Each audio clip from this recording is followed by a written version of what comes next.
reason we read Colossians 3 earlier on is because Paul in Colossians 3 more explicitly deals with some of the things we're thinking about this evening.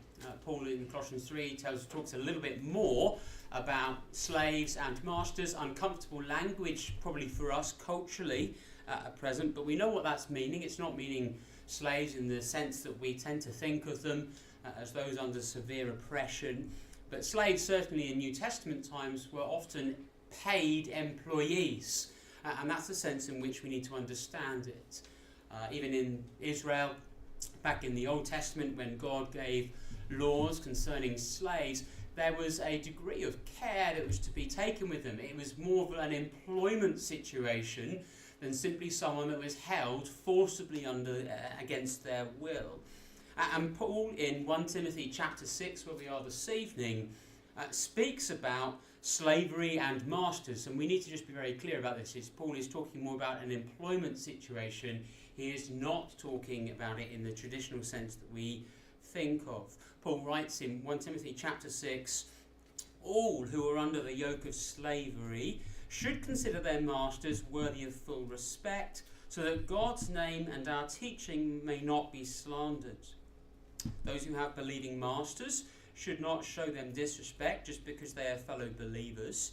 Instead, they should serve them even better, because their masters are dear to them as fellow believers and are devoted to the welfare of their slaves. Paul in chapter 5 of 1 Timothy has a series of progressions. He talks about honouring family relationships, and that's family relationships within the church as to how the church is to see each other, but also how the family is particularly to care for widows. He then talks about the church honouring widows and how the church is to care for them, and particularly some of the criteria with which that is to be viewed under. And then at the end of chapter 5 he talks about honouring elders, and it's not that we're worried about talking about honouring elders here, but as I've said, we're going to deal with elders on a Sunday morning in the series of Signs of a Healthy Church, and so we'll save things for that and we'll pick that up. I suspect that'll be sometime in November now. What Paul has been doing through chapter 5 and now into chapter 6 is he's picking up on the three spheres of life: home, church, and now work. And Paul starts here in these couple of verses just giving some very brief explanation as to how we as Christians are supposed to engage in the workplace, both employers and employees, those in management and those just who aren't in any sort of senior supervisory role as well. And it's needed, isn't it? Those of us who have full-time employment, it is full-time work. We spend a good portion of our time in work. It's a good portion of our time not at home, not engaging in the family in quite the same way. Work takes up a lot of our time and our energy and our focus. Our finances are tied to our work. Our holidays are tied around our working pattern. Our friendships are often tied up in our work and amongst our colleagues as well. And so Paul says God has something to say about work. It's not just God isn't just interested in what we do with our free time, what we do with things on a Sunday, or just interested in our families. God is interested and gives direction for all parts of our lives. And that's helpful. We do need to say this. We can and we should enjoy doing work. I hope you can say that you enjoy doing your work, at least to some degree or to some extent at some point. But work is a good thing, isn't it? It isn't good for us to have nothing to do, to be spending our time watching daytime TV, because that would drive everybody mad, wouldn't it? But work is good. It's important. That is to say, by the way, that not all work is employed, as in the sense of that it's not all work is something that you're paid for. There is work to be done that you can do on a voluntary basis. Those of you who don't work but instead spend a lot of time caring in the home, maybe you're a wife and mother and you spend time devoted to caring and managing the home, that is work, by the way. It's not necessarily a work that culture particularly rates highly at present, but it is work. And it is actually honoured by God and pleasing to him. As we saw, by the way, in chapter 5, where Paul gives that qualifications of what it means to be a widow that the church that is cared for by the church. Chapter 5, verse 9, Paul says, "No widow may be put on the list of widows unless she is over 60, has been faithful to her husband, and is well known for her good deeds, such as bringing up children, showing hospitality, washing the feet of the Lord's people, helping those in trouble, devoting herself to all kinds of good deeds." Work is multifaceted, but the work that Paul particularly has in mind here is that of those in paid positions. That's what he means. He's talking here, as we said already, about slaves and masters. And what he gives to us is then, in just these two verses, 3 principles or attitudes for us to have as we go about our work. And he said, first of all, Paul says you are to consider them worthy. There in chapter 6, verse 1, all who under the yoke of slavery should consider their masters worthy of full respect. Paul says, honour them. If you have an employer, honour them. If you're under a boss, if you're under a manager, honour them. They are in a position of authority and should be honoured. In March 2020, life as we knew it was completely turned upside down, wasn't it? Everybody was told to suddenly start working from home. Work became different, and if all the newspaper reports are to be believed and all the news articles, most people spent their entire time from March 2020 through to June wearing pyjamas, using fans or clever bits of tech to keep their mouse moving so that employers didn't know whether it was actually them doing the work, or at least it looked like they were online doing stuff. Or the alternative is that people were completely overworking and using all of the time possible to do work at home because they had nothing else to do. It's a complete mix, isn't it? Working patterns shifted, and in some ways we're very pleased for that. In other ways it's probably left a number of scars and problems for different individuals as well. What does your working pattern say about you as a Christian? When you look at the way that you work or you engage in your workplace, or how you engage with your employer or your employees, does that demonstrate in any sense, hopefully it does, but in some sense, but does it demonstrate in every sense that you are a Christian? Paul says here, those who are in authority are worthy of full respect. I guess culturally there has been a bit of a shift, hasn't there, to less formality in the workplace. You've got, though it does depend on the firm and the ethos that they have, and no two companies are the same. I'm well aware that there's different ones of you here in your own workplaces. There are some have more rigorous management structures than others, and there's some have greater formality. But each of us at different points have those that we are accountable to, those that we report back to, those that we sit under. And Paul says here, consider them worthy of honour. It is worth noting it is whether they are good or not. He just says, consider those who are above you worthy of honour. Peter, in 1 Peter chapter 2, we thought about it in the midweek series a number of months ago now, but he says that you're supposed to honour them, not only those who are good, but also, Peter says, those who are harsh.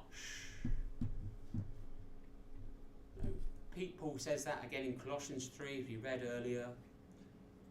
We're supposed to honour those set over us. We're supposed to respect them because of the position that they have, recognise their authority. Although I appreciate that at times that can be remarkably hard, can't it? When your employer asks you to do more work than perhaps seems to be outside of your initial remit. Or maybe they ask you to do more hours than you had anticipated. Or maybe you're expected to cover for somebody else who's been ill when your workload is already bulging at the seams and you're not sure if there's anything more you can do. Or perhaps the HR department has decided to interfere with a few things and they're changing some policies in the company that as a Christian you find remarkably challenging.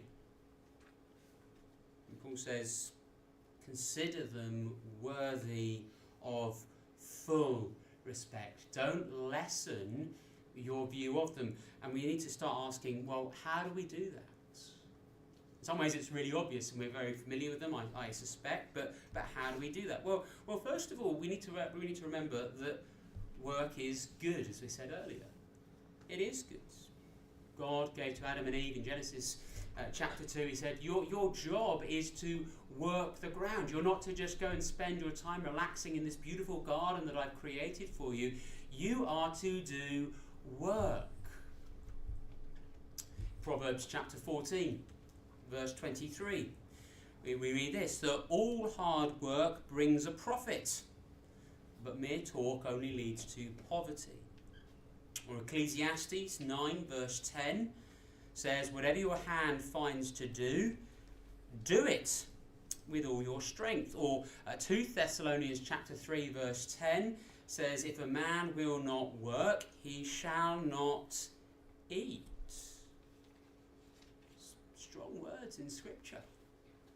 That you are to work, and you are to work hard. There is to be a diligence and a faithfulness in it. And in some senses, I think this is part of the reason why Paul says we're supposed to honour those who are our employers. Why?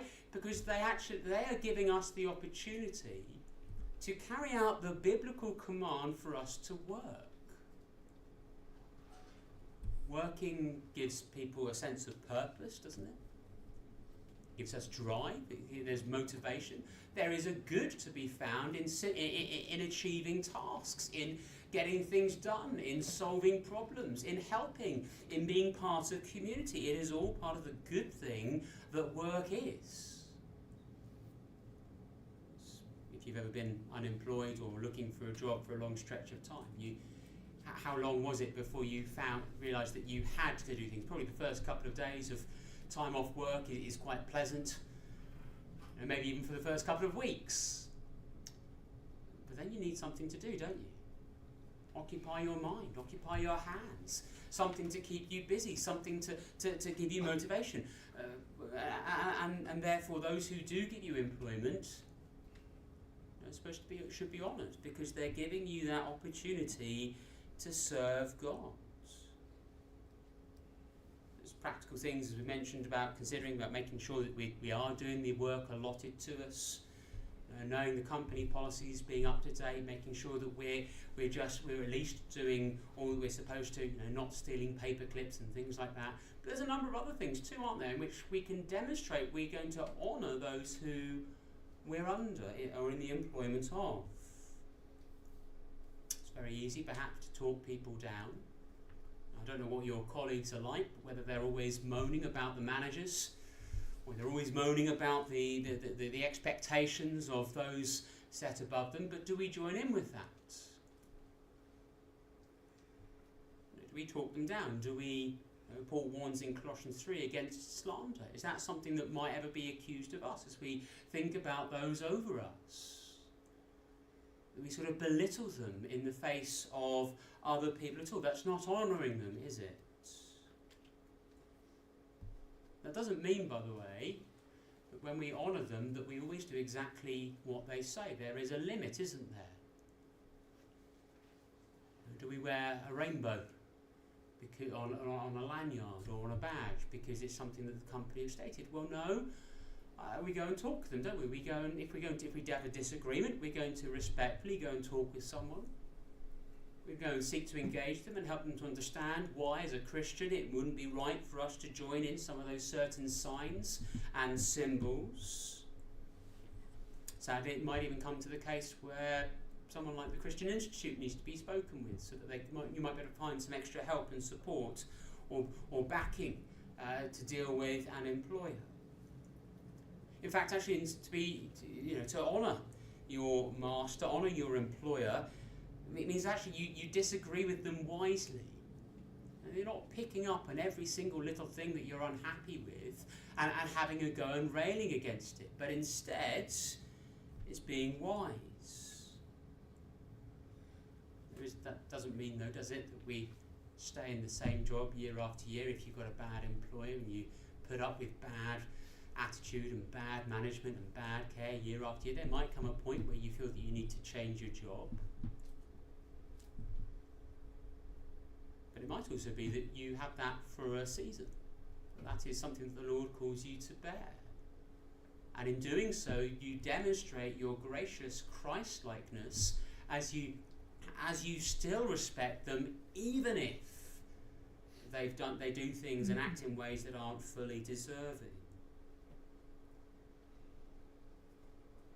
Do you pray for your employer, your managers? That's a good way to honour them, isn't it? To bring them before the Lord and to pray for them. And it's not just the prayer, Lord, please change them. But it might be, Lord, help them to do their job well. Help me to honour them. Praying for them. Remembering that, the fact that though they might be your employer, they are a human being made in the image of God with a soul that is precious to Him. Do you try and evangelise them? Do you try and share Christ with them? And those are the two highest ways, aren't there, to honour your employer? To bring them before God and demonstrate something of Christ to them in your workplace. It's always easier, though, isn't it, to honour an employer that does things well and good. And how do you honour an employer that does things well? Well, you show it in the way that you go about your work. You show that you respect their authority and that you're happy with their care and their watch over you by being faithful, by not taking liberties that you might be able to take because of their gentleness or their spirit, but you do it everything to the best of your ability. Paul says you're to consider your masters worthy of full respect. Why? So that God's name and our teaching may not be slandered. Paul says you're to consider them worthy because as you do that, you are going to consider your witness. You're going to consider your witness. How do you witness in the workplace? I guess if you were looking to start up your own business, there's going to be someone somewhere who's started up a tea room with the name Hebrews. Isn't there? Some Christian will have done it somewhere, or someone will have a carpentry firm, the father's son, or maybe you go, well, I'm going to make sure that I write Happy Christmas in all my work Christmas cards instead of Merry Xmas, and you go, that'll be my Christian witness, something slightly loose or tenuous. Well, that's not us particularly here, is it? But some Christians view it like that. Paul says actually the way you work, the way you honour your employers is going to be part of your witness. As you respect them so that God's name and our teaching may not be slandered. The way that you work, as you know, is we watch, don't we, how other people work. You know those in your workplace who are going to get on with the job if you ask them to do something. You know those who are a bit slow or lazy, those who have a disregard. Also, you know those who work really well. Those who you're going to go to if you have a problem, and they're going to be the ones to solve it. I wonder, how do our colleagues think of us? Do they look at how you work? And does your witness, does your work example, does it tie up with what it looks to faithfully serve the Lord Jesus? It's more, isn't it, than just sort of having a Bible verse calendar on the desk, or occasionally slipping in that you go to a church somewhere. Hopefully we have things like that, or at least our friends and colleagues in our workplaces, hopefully they know that we're Christians, you're Christians. Hopefully they're aware that they're not ignorant of that. In some ways that's part of a big thing. of being a witness, isn't it? It's making sure that people understand that the good that you do, the character that you have on display, is because you are a Christian. It can be very easy for us to try to keep things nice and quiet and hope that just by living things out it becomes obvious. It isn't. There's plenty of other good people in our workplaces, aren't there? Plenty of other people who try their hard, try their best. They're honest and they're diligent. Maybe they're even more diligent than we are at times. But we want people to recognise that the character that they see in us is because of Christ.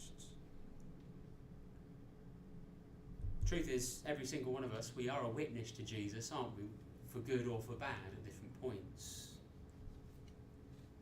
As they see you, is your life consistent with it? Does your Christian life show, or does your work show your Christianity? Just turn to 1 Peter chapter 2.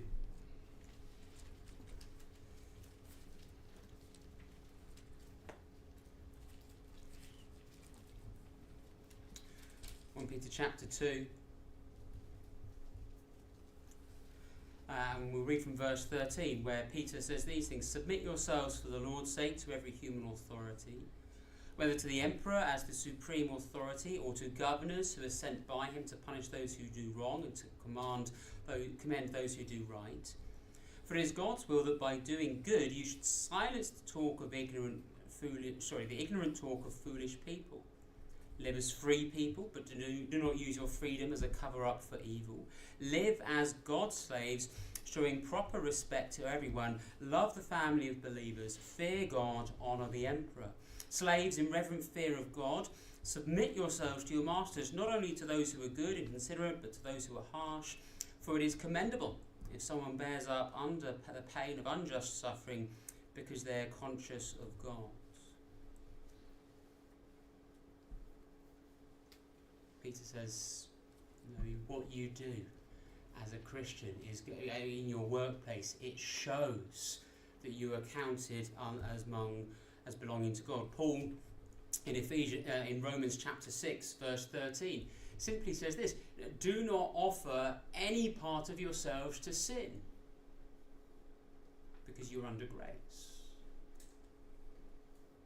When we think about the relationship that we have with our colleagues, with those in our workplaces, with our work, are there any areas that we're sort of offering it up to sin, where we give the opportunity for sin to reside? And that comes and can look in a number of ways, can't it? It can be in having a wrong understanding of work. We said work is good, but is your work in danger of becoming everything for you? In the time and the nature of the spirit and the age in which we live is that work is where so many people find their identity.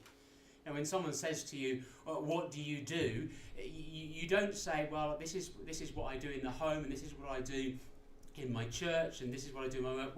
We are known, aren't we, by our names, and then often defined by the job that we're in. It's a way of classifying people and understanding who we're talking about. But is our identity tied up with our work? Part of honouring our employers and doing our work right is making sure that we have our work in the right place. It means that we do take time of holiday. That there is times of rest. That work isn't the thing that we strive for more and above anything else. It means that when we have time off, it is truly time off. And when we have time with our family, we're truly present with the family. Now, showing that work is in its right place within our lives, it's actually a way of being a witness. Of showing to your colleagues, to your employers, that there is more to your life, that you are going to honour God in all spheres, and you're not going to allow one sphere to overtake, to supersede and consume all the others. You bear witness in your workplace as you have relationships with your colleagues. You remember their names. I appreciate some of you have got huge companies and you've probably got more colleagues than it's not going to be possible for you to know all their names, but as much as you can, do you engage with people personally? as you lead a team, or you train employees, or you think about those who recruit? Are you interested in investing in people? No, valuing them as individuals? Are you helping them to see that their contributions and their input into the business is worthwhile? Or do you keep giving them meaningless tasks? What about our temper and our attitude? Are we people that are known for our care and our compassion? Are we generous with our time, with the way that we invest in relationships? Are we known for being calm and poised? Or are we the one that's always rushing around, seemingly not having anything together? There should be an authenticity in our relationships, that it's not false, that it's not forced, that it's not just merely on a professional level, but that we're integrated into our society so that we truly open up to share with them what it looks like to be a Christian. Our language, Paul says in Colossians chapter 3:8, he says that there shouldn't be slander or filthy language coming out of our lips. The workplace can be one of those areas where you're constantly hearing all kinds of different language. It might be easy to slip into some of that, particularly in high stress situations or intense positions. Paul says guard it. But we also show that we also be a witness by the fact that we have ambition in work. Now, part of recognising that work is good is that we have some ambition and some drive in it. That we're dedicated to it, that we do it well, that we do devote our energies and our resources, the gifts, the intellect that God has given to us, and we use it to the fullest capacity. That we're not lazy about it. Of being a witness in our work, as well as having a pride in our work. Taking delight in the good things that we do and recognising the good that they are. Keeping it in its place and perspective, but doing the best that is possible. Why?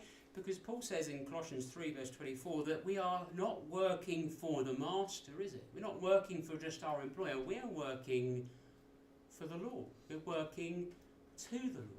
Why? Because as we go about doing our work, as we do it to the best of our ability, we bring honour to him. We're not abusing the gifts that he's given to us or the time that he's afforded us. We're bringing honour to him.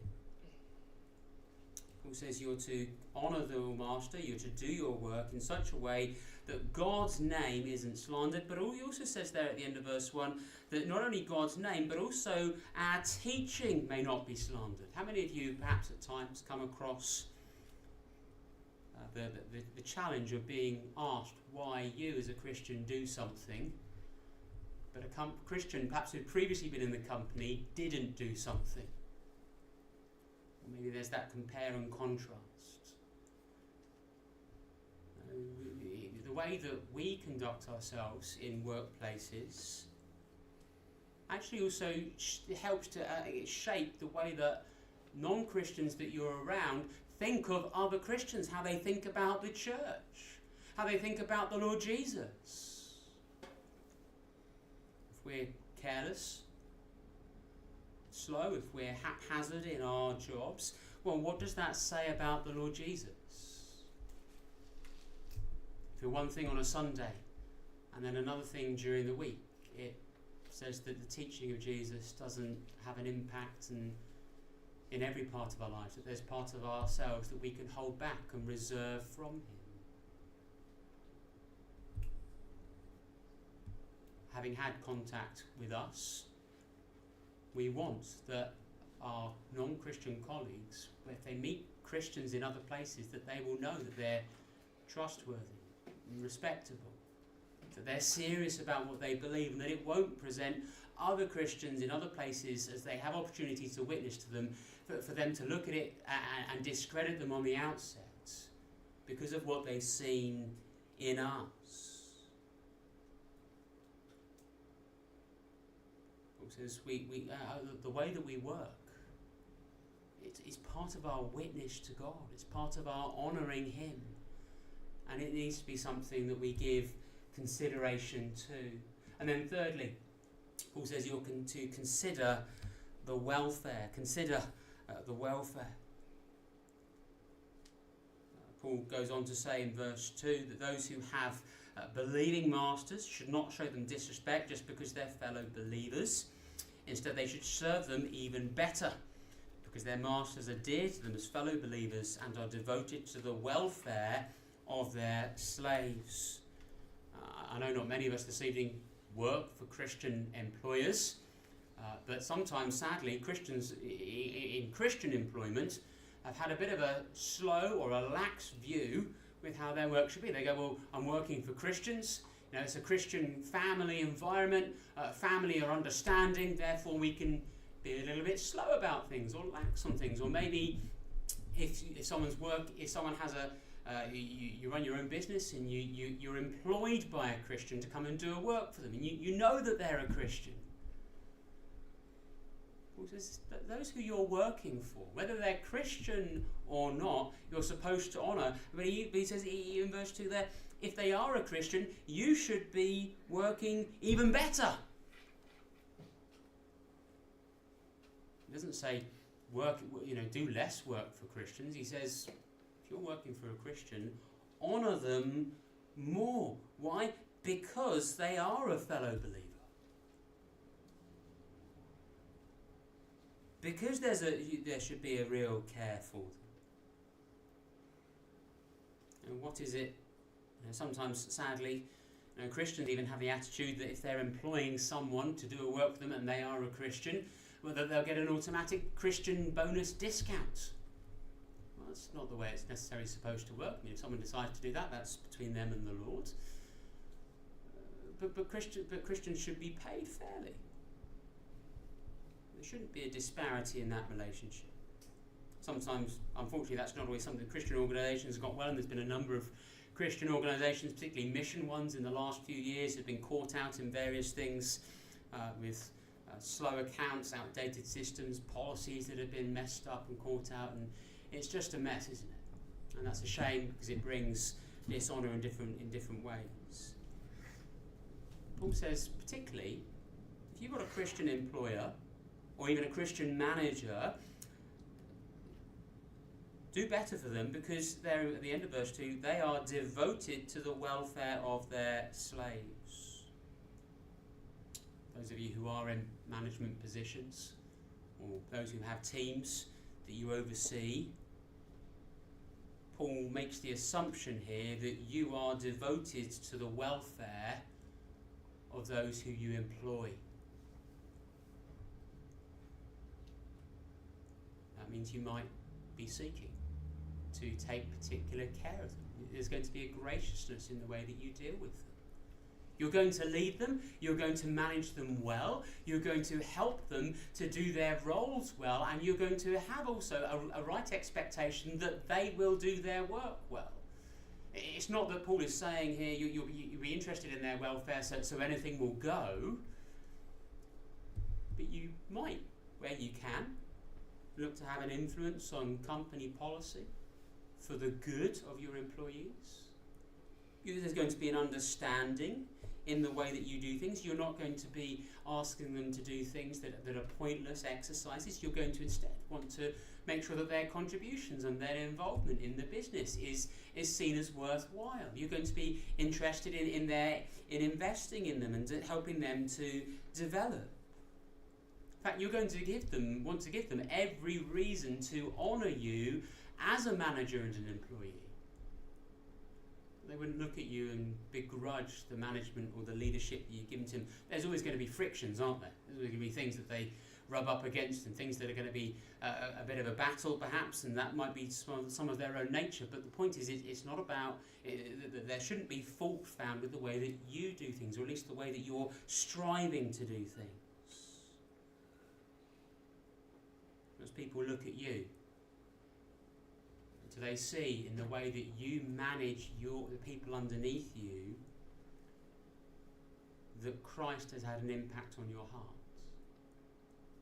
Chris touched on that this morning, didn't he? As he's asking about how knowing Jesus will have an impact on our life choices if we're seeking to honour him. does Christ and your witness to him and your care and your valuing for people and your desire to honour God, does that have a bearing on the way that you lead in your business? Because it should do. Paul in these couple of verses just paints this picture of honour of the employer, honour shown also by the employer to the employee. A general care that is to be expressed, and especially amongst Christians. Why? Because it shouldn't be possible for us as Christians to divorce faith from the workplace. It's becoming increasingly challenging, and I appreciate that. It doesn't always mean that it's easy. Paul says this is the spirit that you're supposed to have amongst you. That there is supposed to be a witness for God, an honouring seen even there. Why? Well, because it glorifies God as we do so. Well,